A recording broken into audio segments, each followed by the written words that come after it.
Let me say good morning and a very warm welcome to Alex King Nartey, Assistant Divisional Officer of the Department of the Ghana National Fire Service. Alex, good to see you. Good morning. It's always a pleasure to see a smile so beautiful like yours. Wow, Alex came bearing compliments. We love that. They say flattery will get you everywhere and anywhere. The last time I saw you, though, that was getting close to the festive season. And like you typically do, you came and gave us some much needed advice on how to stay safe and fire free during the Yuletide and beyond. So I guess Happy New Year is in order. Exactly. Yeah. And many appearances to you and the lovely family you guys have got here at 3FM. God bless you guys and give you long life. I wish we were here talking about some more pleasant stuff, maybe getting an update about fire tenders, getting an update about maybe new equipment and the like. But sadly, we know that 2 firefighters are still in critical condition at the University of Ghana Medical School, while others are also injured after the last floor of a 2-story building collapsed on said firefighters at Westlands, West Legon during a fierce fire incident. We talk about the hazards of the job that these men and women do, and this is one example that we're going to be expanding on. So Alex, tell us about what happened when the fire took place, what sort of fire it was, and all of that. Okay, so a good morning to your listeners. Well, we received a call about a fire around 2:30 and as usual as we do, our men were quickly dispatched to the scene. They got there and they realized that it was a 2-story building on fire. So they realized the fire was fast spreading at the top floor. So they had to try and get there, assess the situation, and then try to prevent the fire from spreading to the ground and the first floor, since they had not been affected by the fire yet. So in the course of fighting the fire, the building collapsed. The beam supporting the building came down on them and trapped them in the fire. So they fell in the fire with the heavy beam on them. On them, whilst they were the fire was burning. Exactly. My goodness. So they were being roasted live. So quickly the men there and a few of the onlookers helped with getting them out of the rubbles, and they were rushed to the hospital. 3 of them were taken to Medifem.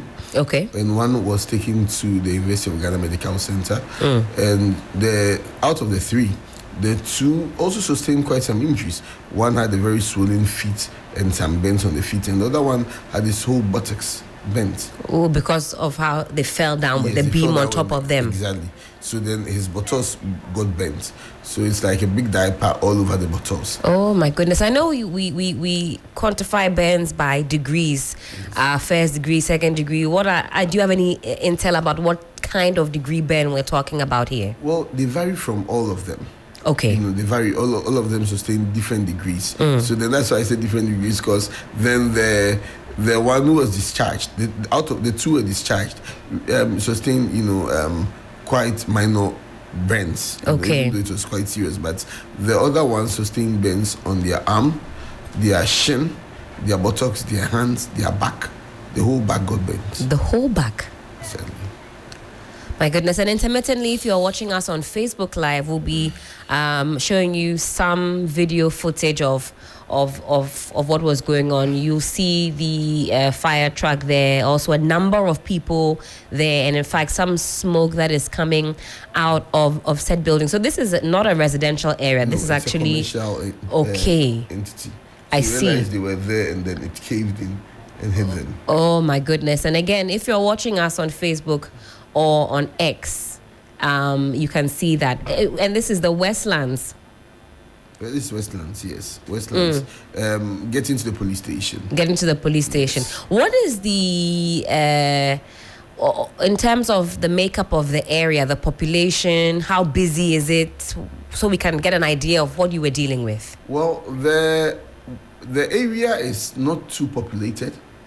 It looks like quite more of a residential place, so people can get to perform their commercial activities there. It's a bit more organized. That's how come it was even our men were able to get to the scene on time to help douse the fire. The problem was the interference by people. So there was interference Yes, by the people by the people. around. How were they interfering? Because then, we always have to bring in the police to help with crowd control, because they always want to get, I don't know what they want to see, but they always want to get so close to the scene of the fire. So these are people who don't even have anything to do with the building. Exactly. It's not like maybe they are rushing for their Passerbys stuff. and I observers, see. I And see. it's very unfortunate. So, and we always tell them that when we get to a scene, you realize that our men even had helmets on. That's how come they were even saved. If not for their helmets, I'm sure would have been talking about something quite different this morning. Maybe a loss of life? Yes, because the beam fell on them. So if they didn't have their helmets on, the beam would have fallen directly on their head and would have Just crushed the skull. Exactly. So we always tell people that we go in with our protective gear. We know how to protect ourselves. So when we get to the scene of a fire, an accident, a building collapse, whatever incident you are responding to, we entreat people to try and keep a distance and give us room to operate. Because if there should be any casualty, you realize people were now running away. If you watch the video, that's you right. need to wait for something to happen before you run, because it could have been worse and people could have died. And then we have to now rescue ourselves and rescue you while the fire is still burning. So that means that the place was congested. You can kind of see also from the Exactly. video, you had people swarming around the area. And these are people, who have no business being there. Observers, curious folk. Some insulting, namunye say, as if we don't know our job.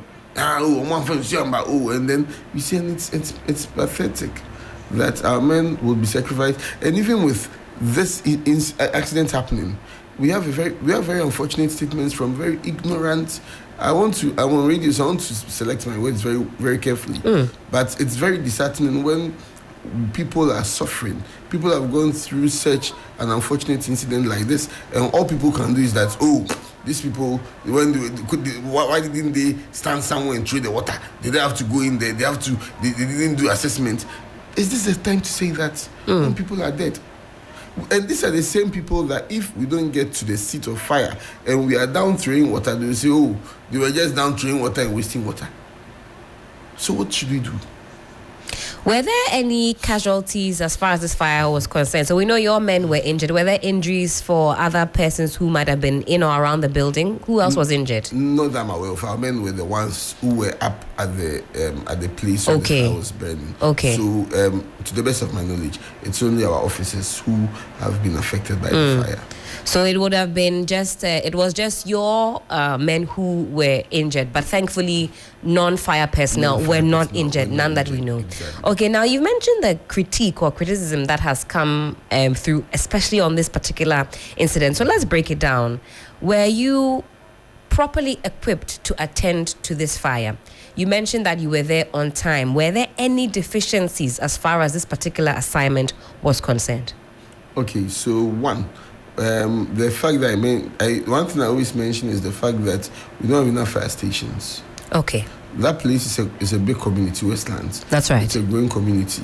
It's unfortunate we don't have a single. In fact, I live quite close to the area. Looking at the videos again, I actually know where this particular place is. Yes. Okay. And we don't have a single fire station there. The whole of Christian Village, the whole of Dome. So for this area, what would be the closest fire station, this Westlands, West Legon area? University of Ghana came. Okay. So they came all the way from University of Ghana. Okay. Even that one, you can imagine. And we needed more appliances. So the other appliance came from Medina. Okay, so from Medina and then UG. Abilimpi and then UG. Okay. They were the ones that tended to the fire. So then this calls into question the fact that people should put pressure on the assemblies to do more to help, to set up fire stations. Then again, I'll make the quick call to KUTA and other trade agencies and trade organizations, because these are commercial fires. This is not our homes. These are members who are traders. Okay. So why don't you then come together to help support the Ghana National Fire Service to help protect your investments? It would be nice that some traders, the Guta or other traders, will come together and say that, our markets, the whole of the main market, we don't have a single fire station there to protect them. there are very vantage hot zones that need fire stations, and there's no fire stations over there. It would be nice if Guta comes together to say that, oh, because we realized that our shops are getting bent, we are probably drilling some mechanized boreholes for you so that it can help you with replenishing if there's any emergency in relations to any fire that you guys will attend to. So is this because they are not well aware of really what your deficiencies are? Because sometimes when we engage with certain institutions, you are a bit tight-lipped about the deficiencies. Sometimes somebody thinks if I say too much, maybe I will incur the wrath of this person or that person. Do you think that the ordinary Ghanaian is really aware of the challenges that the Ghana National Fire Service is really under? Because your men go out there to fight fire and they are using at many times limited resources to your own detriment. But yet those calls on Guta and the rest are very valid, but the state has to get involved. Well, that's very true. You see, we as a service, our chief officer is a liberal one. You realize that whenever I'm on the platform, especially, I'm very vocal about our challenges that we're facing. So I'm sure if he was a vindictive man, I wouldn't be sitting here today. I'm sure by now I'd have been taken off. So now we are in a new phase where we're able to say things. We are challenged, as I said. Okay. As I keep on saying. Okay. If the situation could have. In relation to the fire that happened there, right? When it happened, for instance, people are saying, "Did we have to go over there and for the building to collapse?" We had to go there because we had to do our assessment. Yes, if we had a thermal gun, for instance, it could have helped us determine the deficiency or the risk involved over there. Okay, what does the thermal gun do? It helps to detect threats. Okay. It helps to detect threats. So if we had such advanced equipment like that, if we had probably canine units where the dogs will probably go there and sniff out, help us even with our investigations, because some of these fires could be arson, and the dog could help sniff out some of the things that could have caused, that could have been used in the arson. Okay. So yes, we are challenged to an extent. We are trying to close the deficit, but then again, we need much more support to be able to carry out our mandates.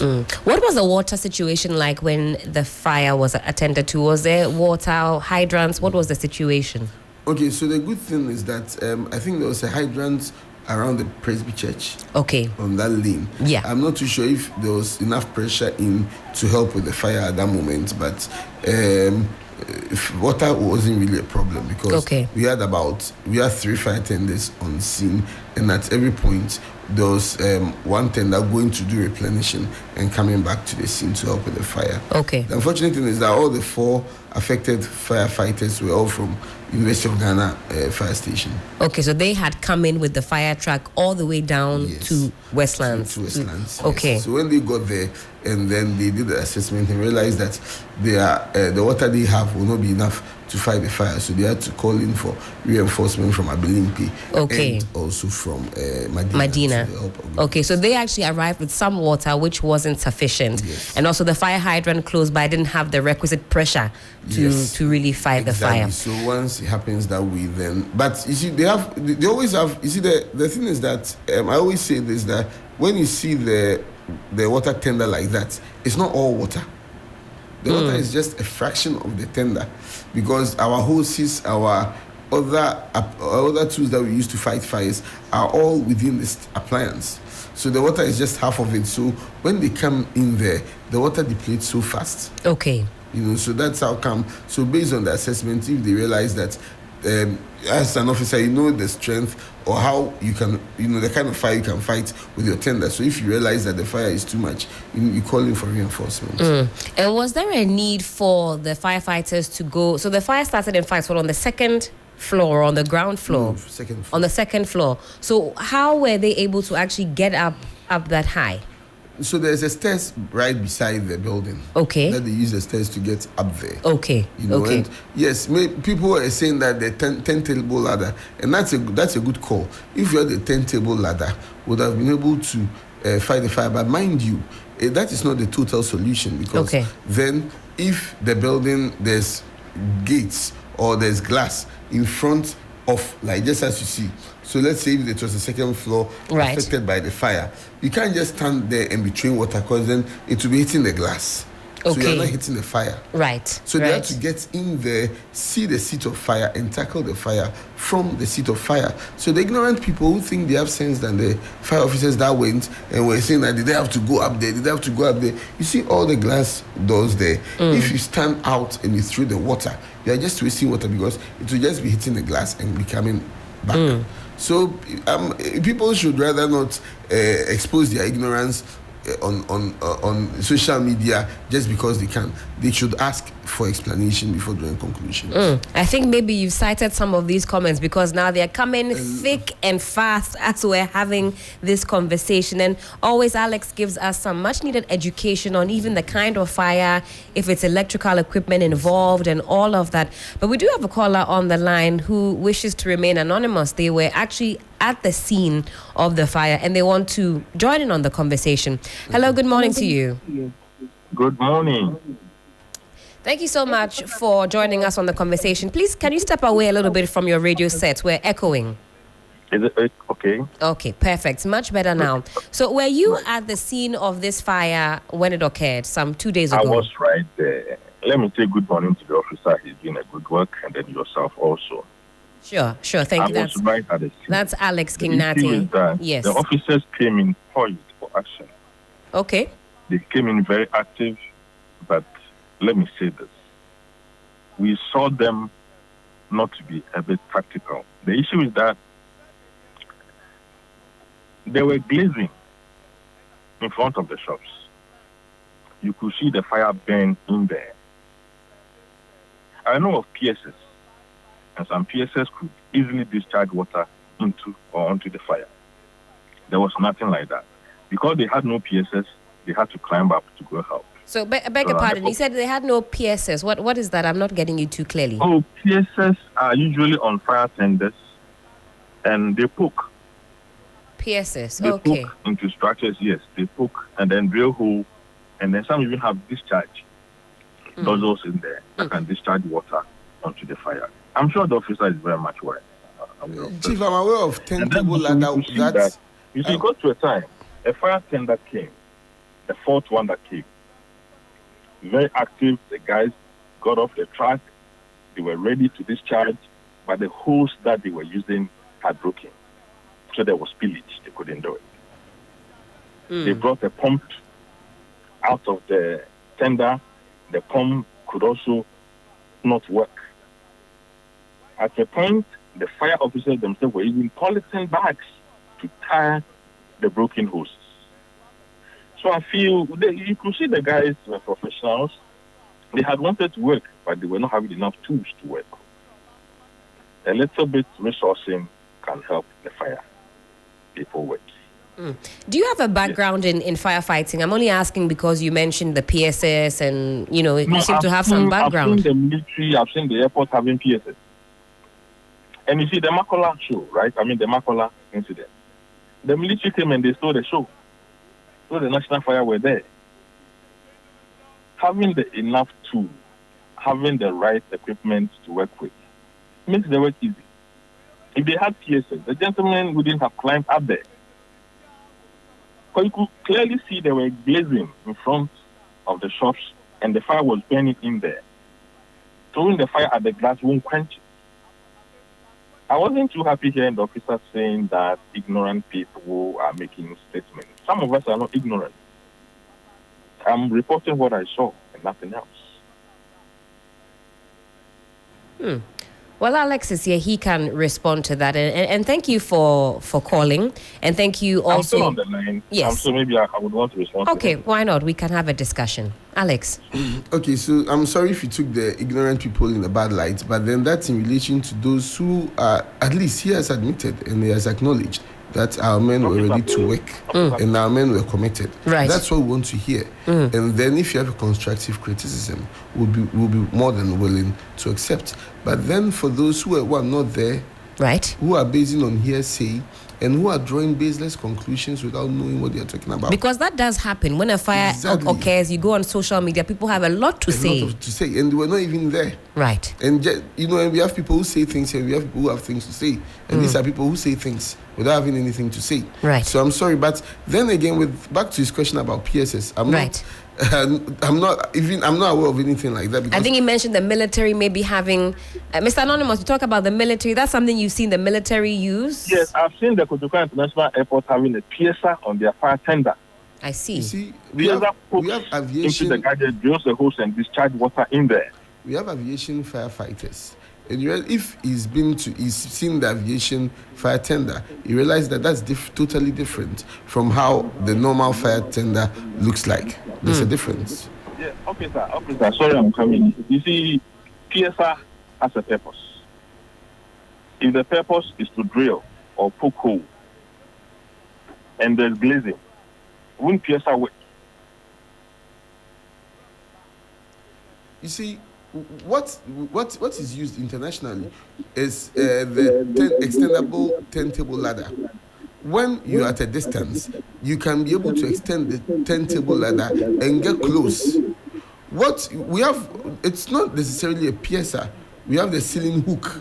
I think that's what I'm talking about. But the ceiling hook is used to poke holes, but that is used when we fight the fires and we are trying to get to the roots of the fire and realize that maybe it's in the ceiling. We use the ceiling hook to pull out the ceiling or pull out obstacles from our way.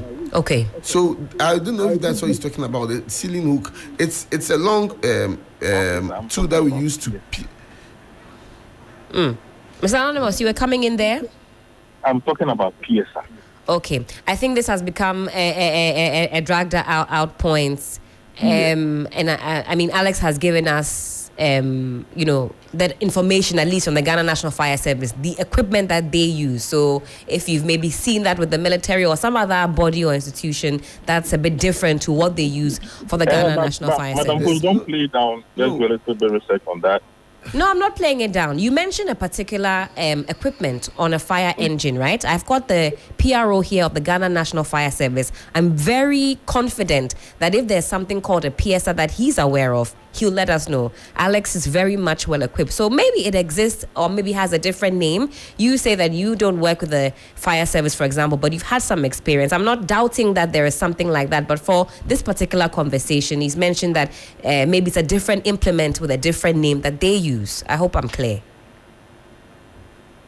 Because what I know is piercing nozzle. We don't have a piercer.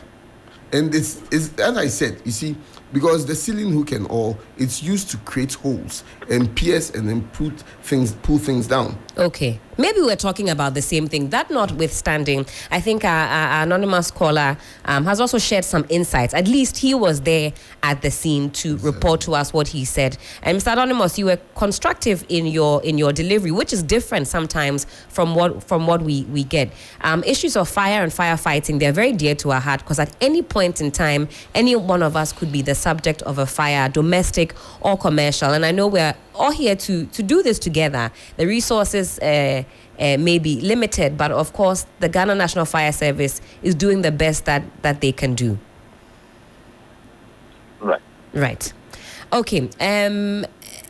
I think we can let Mr. Anonymous go at this point. But of course, if there's anything to add, please don't hesitate to reach out, or we shall reach out and expand further on this conversation. So, Alex, this is some of the critique that comes your way, especially after incidents are sort of thrown into the spotlight, like this particular incident. How do you take that critique? I was watching you as he was talking. Is there frustration there when you hear things? Because these comments are also legitimate.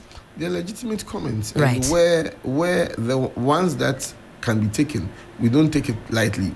We take it. We are very much serious about it. So I thank him for his criticisms. But you see, we are the firefighters, and we are we know the tools that we work with. Yes, we are challenged.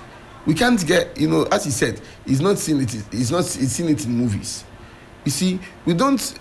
I've acknowledged and I've considered that we are very much challenged when it comes to most of the logistics that we have. All that you see on TV, in the foreign movies, you can't see them here in Ghana. We don't have that. We don't have that. You don't have that.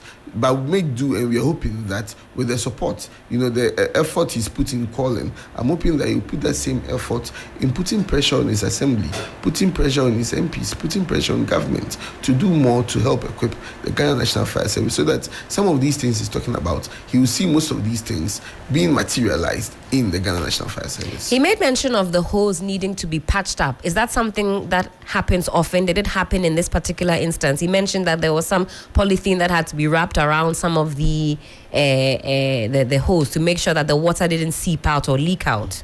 Okay, so with our hoses at the stations, when we have damaged hoses, right? It's called in a certain way. When we have operational working hoses, they are called in a certain way.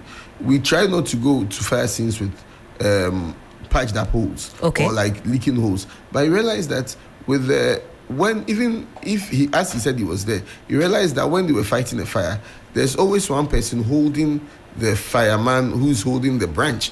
That's because the pressure coming from the pump is very, very strong, that it can throw one person off.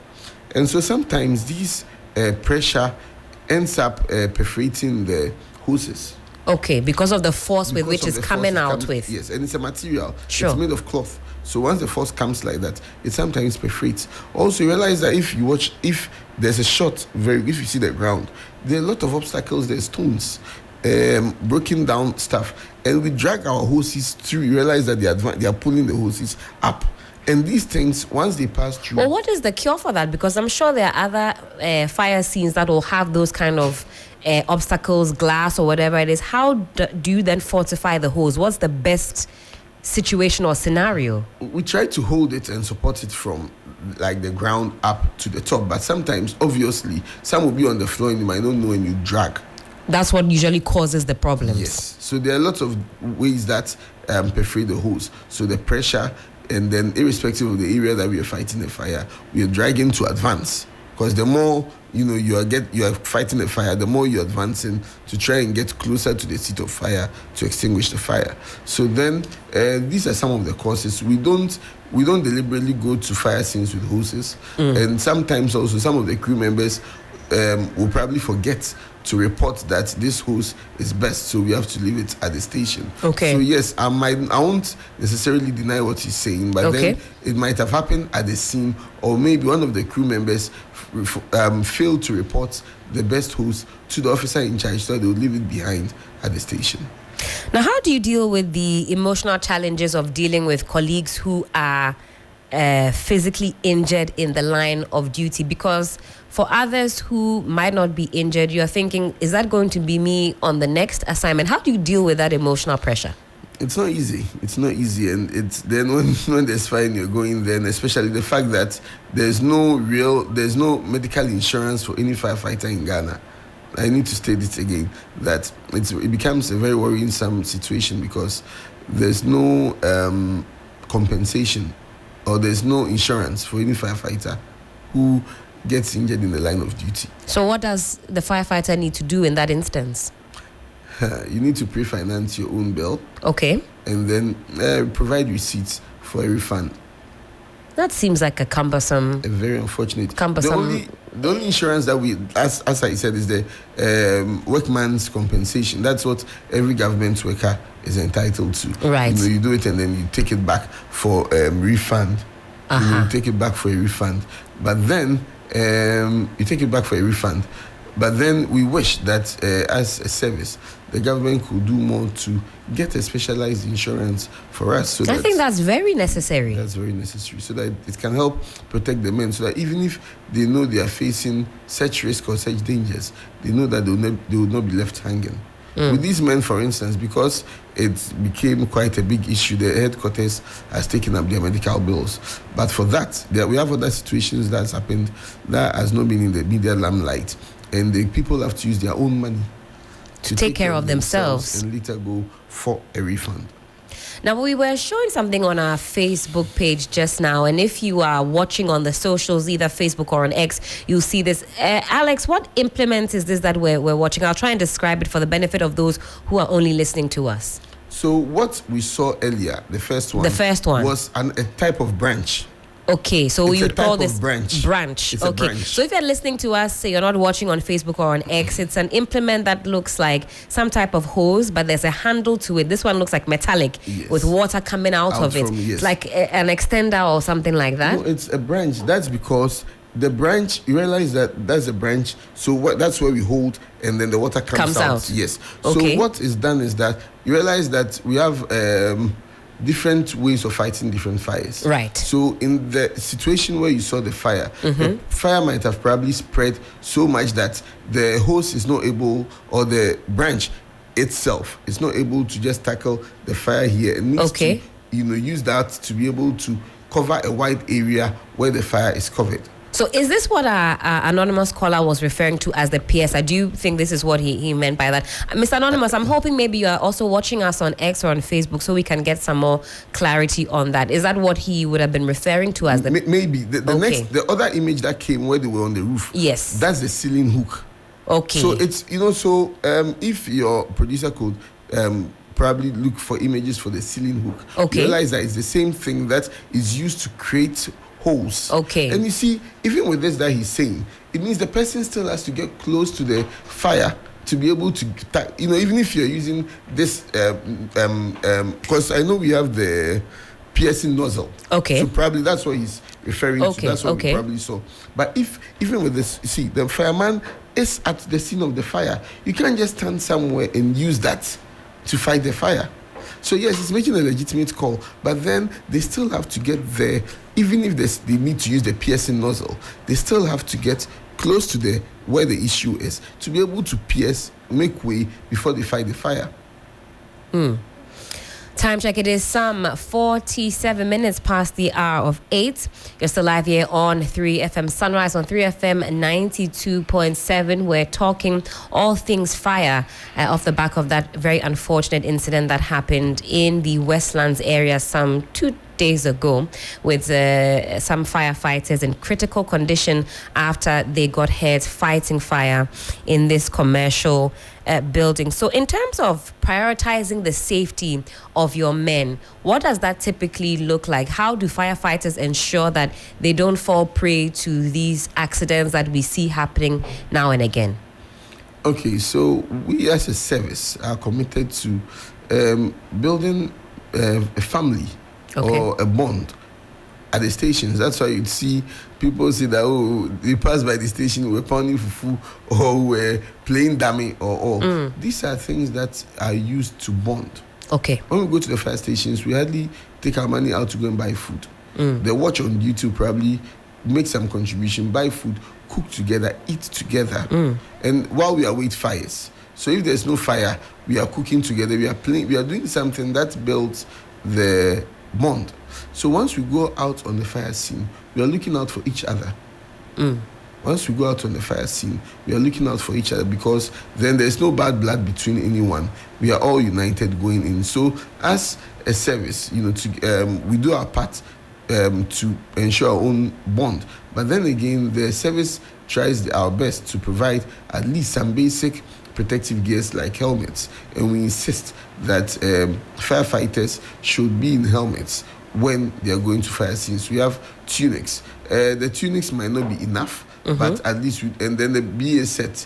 The BA set also, that's a breathing apparatus. That's what the mask that you see them wearing. Okay. So yes, stations have it, but it's not enough. It's not enough. It's not enough. So at a point, I think last week, a radio station got bent in Accra cantonment, and we had the BA set, but it was just one that was functional. So it was only one person that could go into the fire at that moment wearing the BA set. So yes, stations have breathing apparatus, but it is not enough. So then we'll make more calls that people should help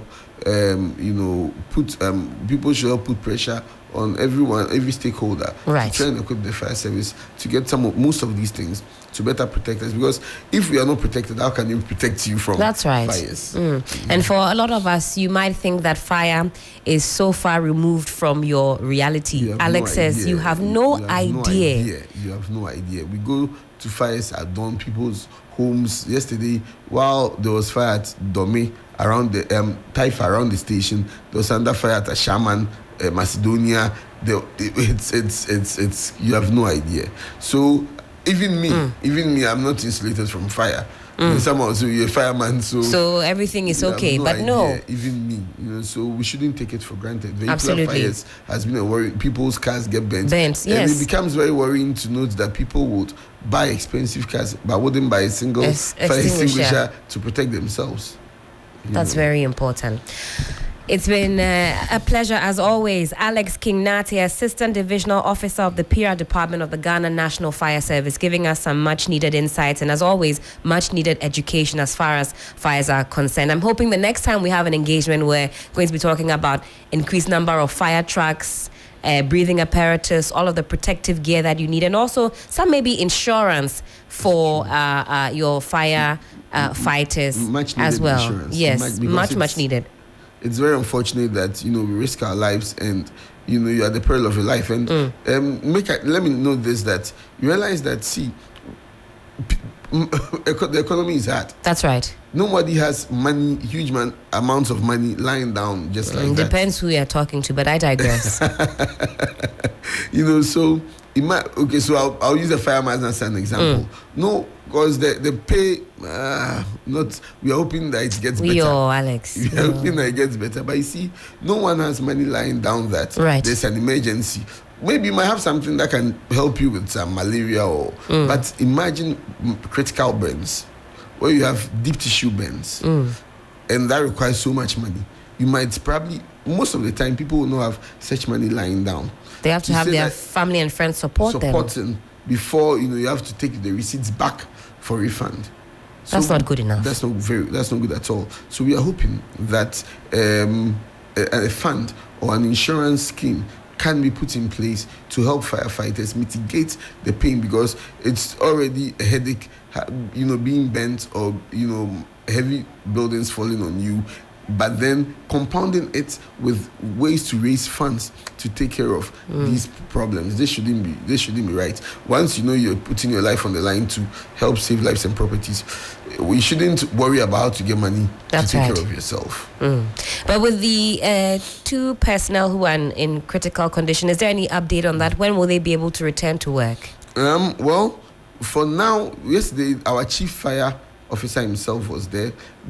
My boss, the director of public relations, was there. The Accra Regional Commander and the deputy director of operations was there to go and visit them, and then they give them assurance that the headquarters is taking care of all their bills, so they can forget about the bills and just get well. We met their family there. The chief greeted the family and we prayed with them and we encouraged them. They've sustained burns and we are hoping that the fall didn't affect their spine. My goodness, that's another angle. So, because then the thing fell on them and they were burning. So, a heavy load on you and then fire under you. So, you can imagine not great. Double trauma. So, for now, the day it happened, I was at the Medifair myself, and the way the other crucial person was panting and breathing, it was very scary. My goodness. It was very scary. But yesterday when we went, he was stable and a bit more relaxed. So we thank the UGMC staff for helping to stabilize our men. Absolutely. We wish them a very speedy recovery. The work that they do is invaluable to the progress of this nation. Alex, thank you so much for your time this morning. Thank you very much. Always a pleasure.